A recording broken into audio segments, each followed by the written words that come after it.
All right, Shalom. I want to start off by giving all praise, honor, and glory to Yahweh, Bahashem, Yahweh Shai, Bahashem, Rachak Wadash. Double honors to the apostles and elders at Great Millstone. Yeah, I just want to bring out a couple of articles I found on X and go from there, bring out some precepts. I'm going to start with this EU. EU warned their people that war was imminent. They were telling them, it says, like it says right here, urges all citizens to prepare for war with survival kits, including food and water to survive 72 hours amid fears of World War III. So, it's you, this guy explains it well. So I'm gonna let him say it, but it's so stupid to say, get 72 hours worth of food, and like they act like war is like they can pinpoint the time and the hour when they're gonna get struck.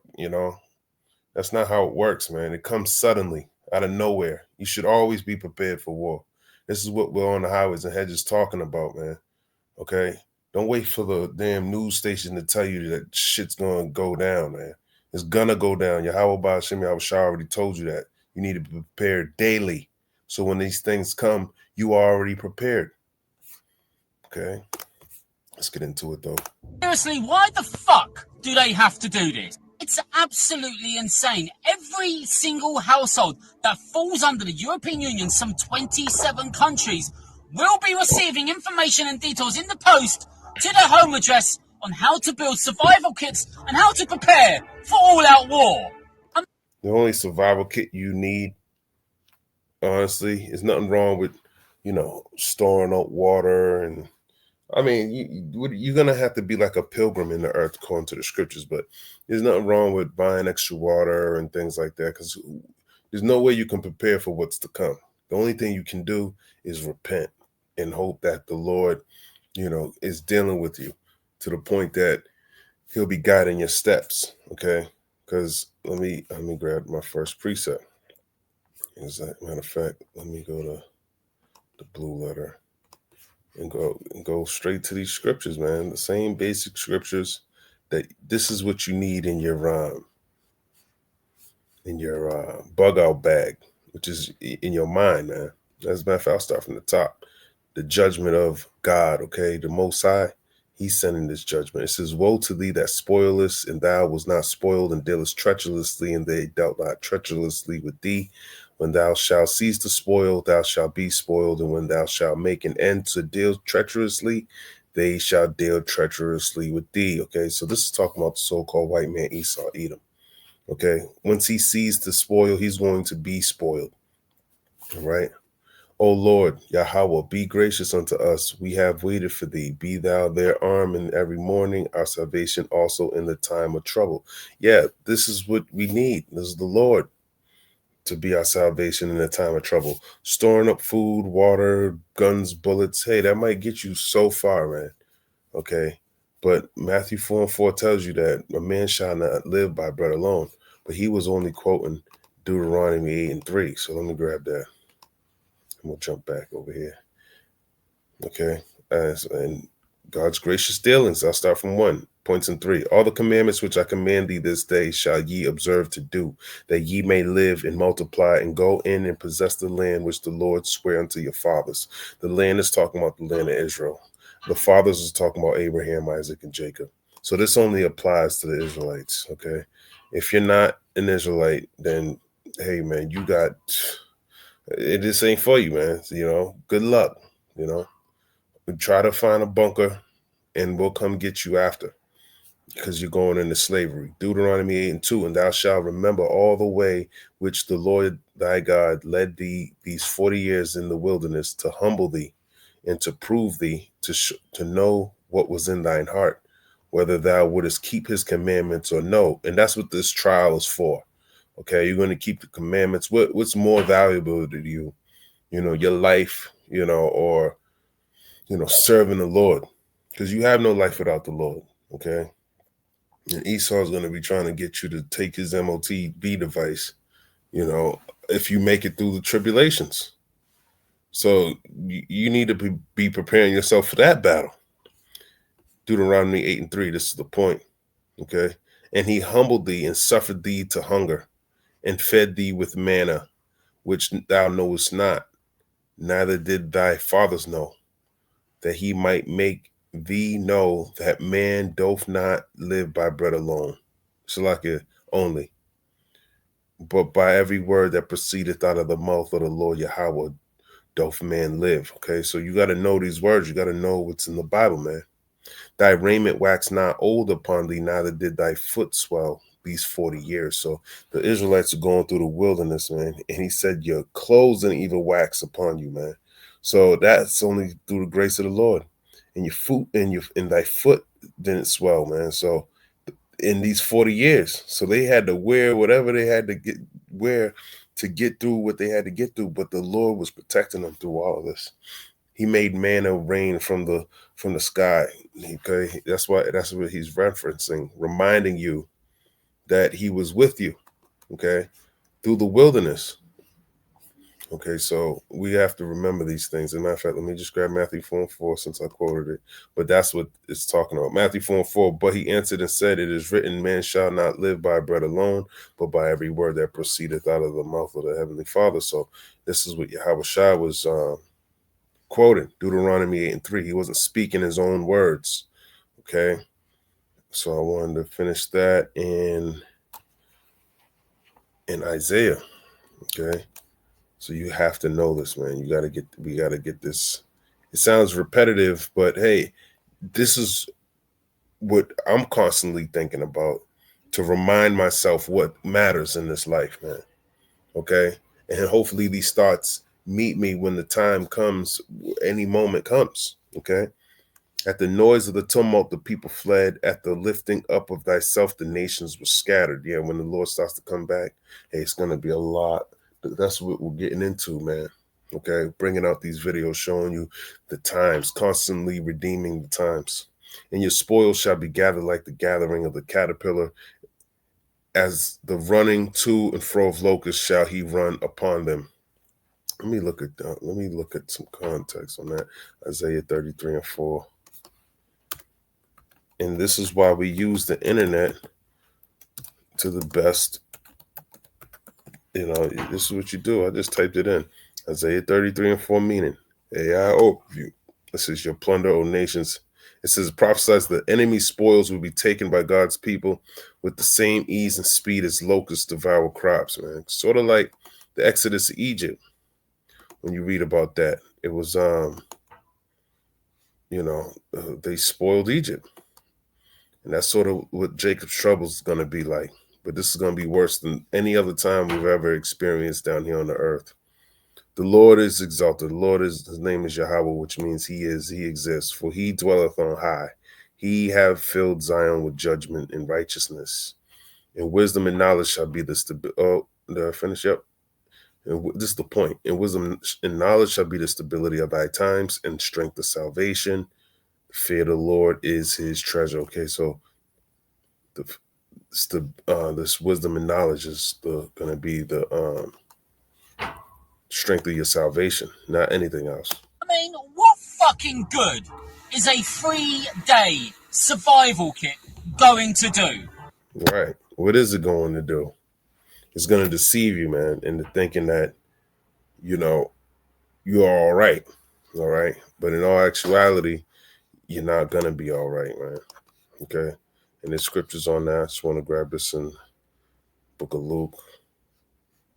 See that in 12 or 16. I can't.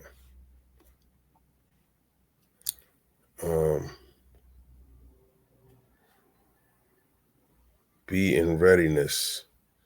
Okay. This is where you want to be. Be in readiness. I'll start at Luke 12:35. Let your loins be girded about and your lights burning. Okay. Yeah, you gotta have this wisdom in you, man. You gotta be burning with the word. And ye yourselves like unto men that wait for their Lord when he will return from the wedding, that when he cometh and knocketh, they may open unto him immediately. So you want to be waiting for somebody, like waiting for the Lord, just like he's coming to return, and you could open the door like he's ready. You're ready to open the door for him. Just like the parable of the 10 virgins, okay, in Matthew the 25th chapter. Luke 12 and 37, blessed are those servants whom the Lord, when he cometh, shall find watching. And that's what we're doing, we're watching. Verily I say unto you, that he shall gird himself and make them to sit down to meat, and will come forth and serve them, okay? And if he shall come in the second watch, or come in the third watch and find them so, blessed are those servants. So you want to be constantly looking for the Lord, like a good watchman, looking for the enemy at all times and reporting, okay? Luke 12 and 39, and this know that if the good man of the house had known what hour the thief would come, he would have watched and not have suffered his house to be broken through. Exactly, man. If you knew that your house was about to be raided, or the thief was coming, you would have got prepared to fight. You would have been prepared for whatever, you're going to defend your house. Okay. Be ye therefore ready also, for the Son of Man cometh at an hour when ye think not. Okay. Yeah, exactly, man. You don't know exactly. He don't even know. Yahweh Shai doesn't know. Only the Father knows when he's going to return and destroy Babylon. But he gave us prophecies. Okay. The disciples asked him in Matthew the 24th chapter. You got second Esdras the 9th chapter. You got Luke the 21st chapter. And Peter said unto him, Lord, speakest thou this parable unto us, or even to all? And the Lord said, who then is that faithful and wise steward, whom his Lord shall make ruler over his household, to give them their portion of meat in due season? This is what we're doing right now. We're serving you, Yahweh Shai. Okay, we're giving you, we're the servants. Okay, blessed is that servant whom the Lord, when he cometh, shall find so doing. Exactly. You want to be found doing what he told you to do, keeping watch. Okay, making occupying until he comes. Hastening the day that he returns. Of a truth I say unto you, that he will make him ruler over all that he have. Exactly, man. He gonna make you a ruler over all that he have, because he gave you uh,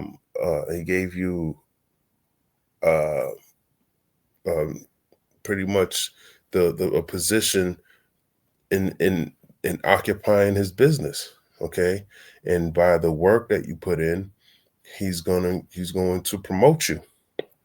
Okay, Luke 12 and 45. And if that servant say in his heart, my Lord delayeth his coming, and shall begin to beat the men servants and maidens, and to eat and drink and be drunken, the Lord of that servant will come in a day when he looketh not for him, and at an hour when he is not aware, and will cut him in sunder, and will appoint him his portion with the unbelievers, which is death, destruction. Okay, he gave you this word, and he expects an increase, meaning you're supposed to be, you know, making a return on his investment. Okay, if you know this place is going to be destroyed and you don't warn anybody and they die, that blood's going to fall on your hands. So you deserve to die with the unbelievers. Luke 12 and 47. And that servant which knew his Lord's will and prepared not himself, neither did according to his will, shall be beaten with many stripes. Okay, so you knew the Lord's will. You knew he was going to destroy Babylon, and you didn't want to tell anybody. You're going to be beaten with many stripes. But he that knew not and did commit things worthy of stripes shall be beaten with few stripes. For unto whomsoever much is given, of him shall be much required. And to whom men have committed much, of him they will ask the more. Okay, so that's the point. The whosoever was given, man, you better be doing something bad. All right, and you better be pleasing the Lord. In case of an all-out war or a natural disaster. The EU are also claiming that they are doing this to ensure panic does not set in if disaster strike. Oh yes, I'm not going to panic because I got a fucking leaflet in the post, innit? Right. You're going to panic. Okay? Everyone's going to panic. The righteous the elect shall scarcely be saved. So don't think that this is but you want to have the fear of the Lord in you. Not the fear of what's coming, fear the person who's bringing the judgment. I mean, they must think and expect something serious is going to happen if every single household across 27 nations is going to be receiving information on how to store batteries and water and whatever else. Oh look, there goes a nuclear missile that's going to land in the field behind me. But I'm not going to panic because I've got Duracell batteries, some water and tinned cat food. And that's what's wrong with people in Babylon, man. They go for the stupid shit. They'll go get toilet paper to go. But you tell Americans that they're gonna run to the store and they're gonna get toilet paper. They're gonna get things that it don't even make sense. Okay, so like but let's go over to Duck, man. Duck's talking. He's saying a lot, man. You got to listen to your president, man. Okay, he's already talking about running a third term. And he's an old man. These devils got him doing a lot. And he don't even look too happy about his position. But everyone got a role to play, and we all got to play our roles. You said you were not joking about a third term, about possibly wanting a third term. Does that mean you're not planning to leave office on January 20th? I'm not looking at that, but I'll tell you, I have had more people ask me to have a third term, which is, in a way, it's a fourth term, because the other election, the 2020 election was totally rigged. So it's actually sort of a fourth term in a certain way. I just don't want the credit for the second, because Biden was so bad. He did such a bad job. And I think that's one of the... I don't know who this dude is, man, but I think he's a small hat, man. He's always behind him, man. Reasons that I'm popular, if you want to know the truth. I think I'm popular because we've done a great job. I think we've had the best almost 100 days of any president. And most people are saying that it's an honor. We're bringing back our country. We're respected as a country again. And we're strongly respected. And people are amazed. I was with some very important people today, and they said that they've never seen a turnaround of a country as fast as this. Even look at our border. We have nobody coming in. And you can come into a country, but you have to come in legally. But we have nobody coming in to our country. It's almost shut down. They've never seen anything. I doubt that. There was even some reports of Chinese immigrants just showing up just pulling up to the border, on the boat, just like California, just showing up and just running into the population. Just because that border, there's other ways to get here. You don't have to walk here from Mexico to get into the land, man. Okay, there's boats. You got to surround the whole place, not just one aspect of the country if you want to get everyone out of here, man. People are coming in here illegally multiple ways. There's tunnels, there's probably all types of shit that's going on. Don't be fooled, man. At an appropriate precedent limits a president to 2 terms. Is it your understanding that they have to be? I don't even want to talk about it. I'm just telling you, I have had more people say, please run again. They said, we have a long way to go before we even think about that. But I've had a lot of people. Yeah, go ahead. Did you have something? Yeah, I just wanted to ask, do you think that's an appropriate precedent to set, even if it wasn't you in this position, to see a president serve a 3rd term? I don't want to talk about a 3rd term now, because no matter how you look at it, we got a long time to go. We have a long time. We have almost 4 years to go. Yeah, and that's him being proud, man. You don't know how long you're going to go, man. The Lord can get you up out of here any moment. And that's the pride of this devil, man. He thinks it's all up to the Lord's will, man. The Lord can remove you and set someone else up, man. Okay? He might even take you out and set one of your sons up. Who knows? So that's the pride of this devil, man. He think he knows what's going to happen the next day. And, you got 72 hours to prepare for food. And like, what? Like, this is all blasphemy, man. It's the pride of a man that shows you, that this dude actually, his heart is lifted up, man. Okay. When you don't equate the Heavenly Father in your day-to-day, man, you're a fool. And that's a long time. But despite that, so many people are saying, you've got to run again. They love the job we do. Most importantly, they love the job we do. And they're going to love the MOTB, too. They're going to love it, man. It's a lot. But let me grab this other article right here. They're going to love it, man. As a matter of fact, grab this precept. Because, of course, you know, I don't know, man. You know, he looks like he's going to be the one bringing in the MLTB, but things can change, man. The Lord can use whoever he wants to use. Okay? He can use whoever he wants to use. Isaiah 19:4, and the Egyptians will I give over into the hand of a cruel Lord, and a fierce king shall rule over them, saith the Lord of hosts, Yahweh Shem Yahushai, man. You know, he's the one, if it's not him, it's soon, man. It's just like Ezekiel 38 talking about Meshach and Tubal.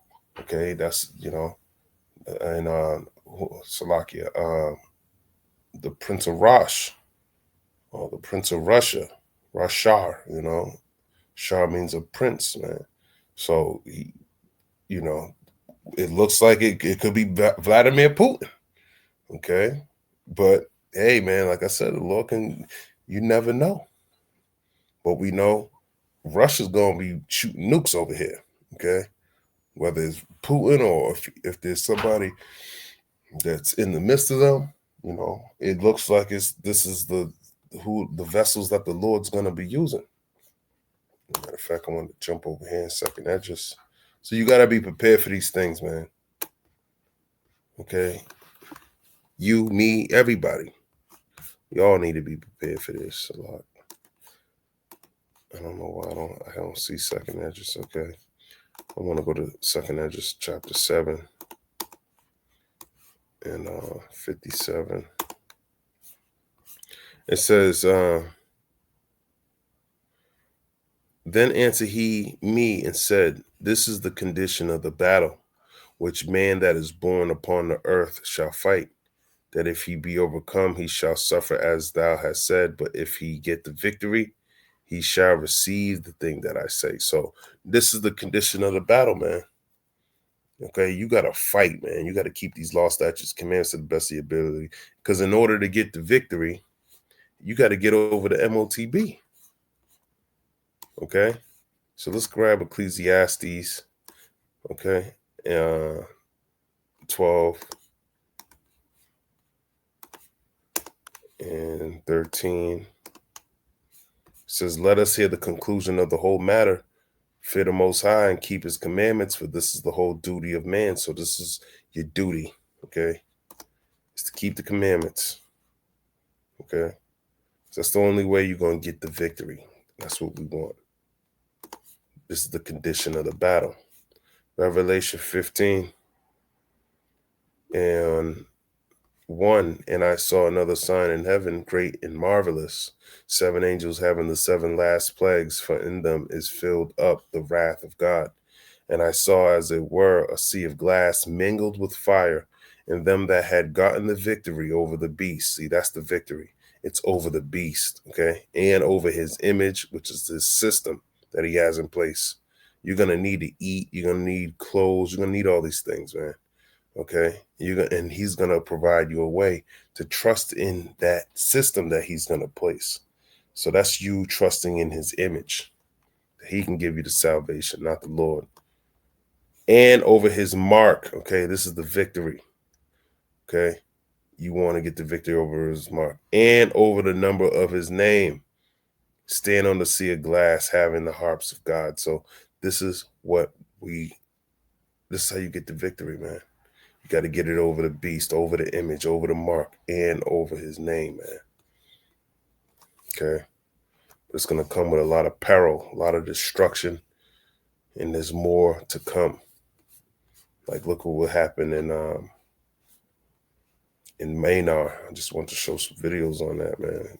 7.7 magnitude, man. This is huge, but this is going to be worse. 9.0. Then to the point, it's going to the Richter scale, because the Lord's these thermonuclear missiles going to make the earth rail to and fro like a drunkard. Okay.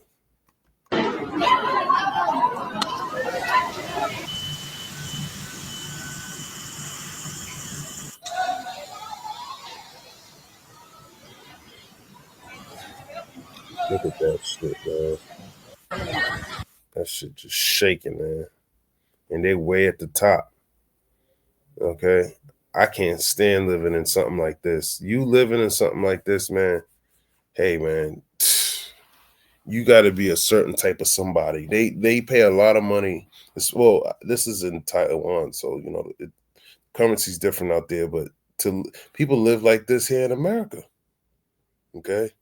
Who the hell? There's probably thousands of people in here. One of these buildings collapse, man. You losing whole generations of families. All like you don't want to live in something like this, man. Okay, your chance of surviving this, if it collapsed, is probably what part of the building do you think is the safest if it ever collapses? If you're at the bottom, you got all that building above you. You at the top, you got a long fall. If you in the middle, I mean, you're done. Okay, so you just it's a snare, man. People are not supposed to be living this way. Okay, as a matter of fact, let me grab this house to house, man.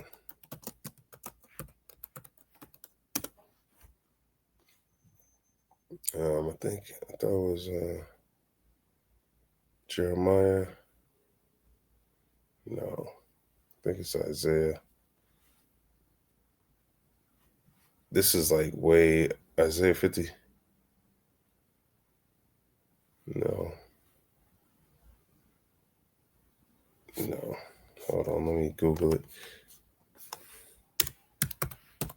It's like whoa, house to house, something like that. I'm supposed to be living like that, man. Okay, you're saying Isaiah 5 and 8. Isaiah 5 and 8 says, woe unto them that join house to house, that lay field to field till there be no place, that they may be placed alone in the midst of the earth. Yeah, so woe means death and destruction unto them that live house to house, man. So you ain't supposed to be living like this, man. You're supposed to have your own land, enough room. You're not supposed to be hearing everybody, and you know, it's a bunch of confusion in Babylon now. Okay, but more importantly, because it ain't even safe, man. Okay, what's that scripture where it says the house is supposed to be 3 floors? Let me see in Deuteronomy.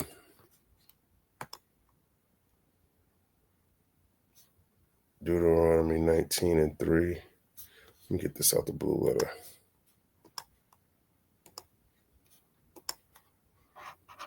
19 and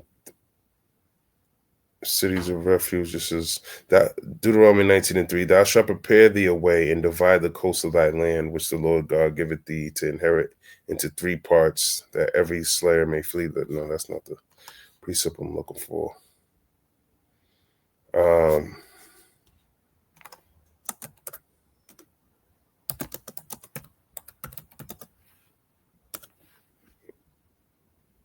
Yes, I think this is it. Let's see. Let's get there. Deuteronomy 22 and 8. When thou buildest a new house, then thou shalt make a battlement for thy roof, which is like a what do you call it? I forgot the word. I'm gonna look into that word battlement. That thou bring not blood upon thine house, if any man fall from thence. Okay, so the Lord makes these laws. These laws are righteous, man. Let's look at this word battlement. I think it's called a parapet. Okay, a low wall at the edge of a balcony roof along the sides of bridge. Yeah, parapet. Okay, you don't know what a parapet is. It's so you don't fall over the top of the roof. Let's look at this word parapet. Okay, parapet. This is a parapet. Okay, parapet. That's how you're supposed to make it, but you're not supposed to have it where you have all these floors, man. Okay, you're supposed to have 3 floors. Let me see. Let's see. I don't know if I found that in a different translation.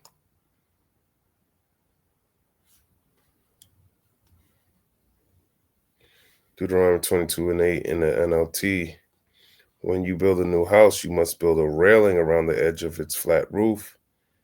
That way you will not be considered guilty of murder if someone falls from the roof, man. So, the Lord got these. This is a law, man. Okay? But I'm trying to find the precept where he tells you that you don't want to have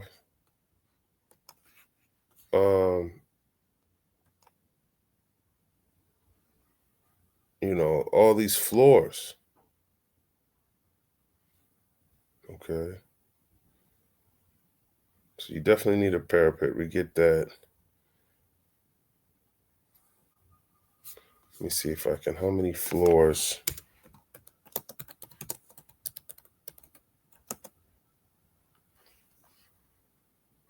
for a house?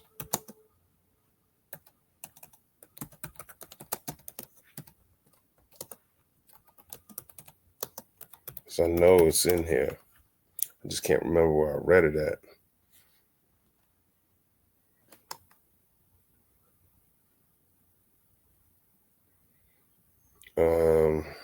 I can't find it right now. And it's not, I don't even know how to word it.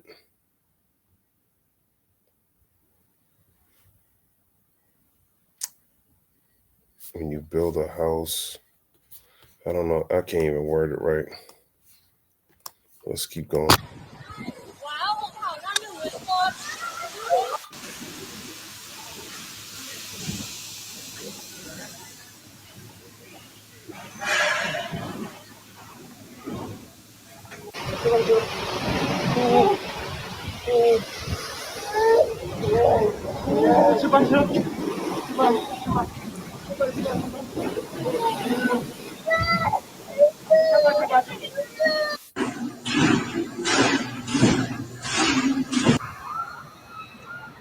Damn, whole buildings collapsing, man. Now imagine with the thermonuclear missiles, and whole buildings are gonna just be destroyed.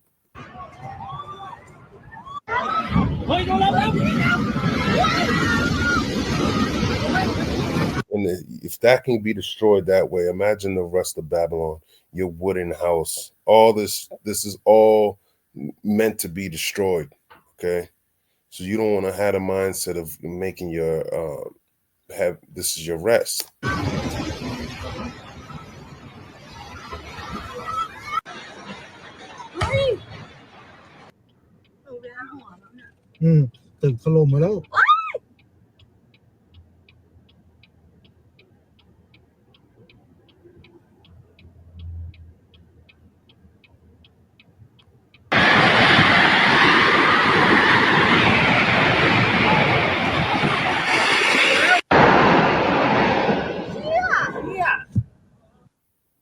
So there you go, man. Okay. But let me grab this in Isaiah 24.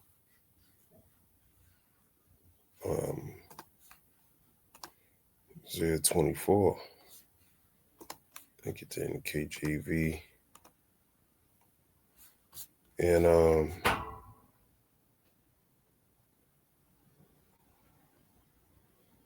where you at? He said, the earth shall rail to and fro. There it goes. Isaiah 24:20. The earth shall rail to and fro like a drunkard, and shall be removed like a cottage, and the transgression thereof shall be heavy upon it, and it shall fall and not rise again. Okay, so that's with the thermonuclear missiles. But clearly, hey, the Lord he'll destroy this place, man. So like I'm going to Isaiah 29:6. He'll destroy it. Ultimately, that's like a plague or a storm. these thermonuclear missiles. Isaiah 29:6, thou shalt be visited of the Lord of hosts with thunder and with earthquake and great noise and with storm and tempest and flame of devouring fire. Okay, so he'll also do it with these thermonuclear missiles, man. Yeah, he can heat things up like he did in the LA fires, but ultimately that devouring fire is going to be those thermonuclear missiles. All right, so this place is going to be destroyed, man. I'm going to grab this other precept in 1 Kings 17 and 9. It says, arise, get thee Zarephath, which belongeth to Zidon, and dwell there. Behold, I have commanded a widow woman there to sustain thee. Now, I was looking up some precepts about this this third floor. I don't know where I got the third floor thing from, but I couldn't find the precept. It keeps bringing me to Deuteronomy 22:8.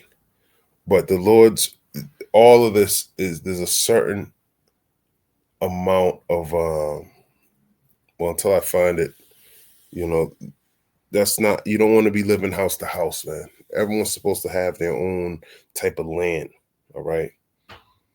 And or you're gonna, long story short, you're gonna be guilty of murder. So you built these cities, people are dying in them, you're gonna be paying for all of this destruction that's coming upon the earth.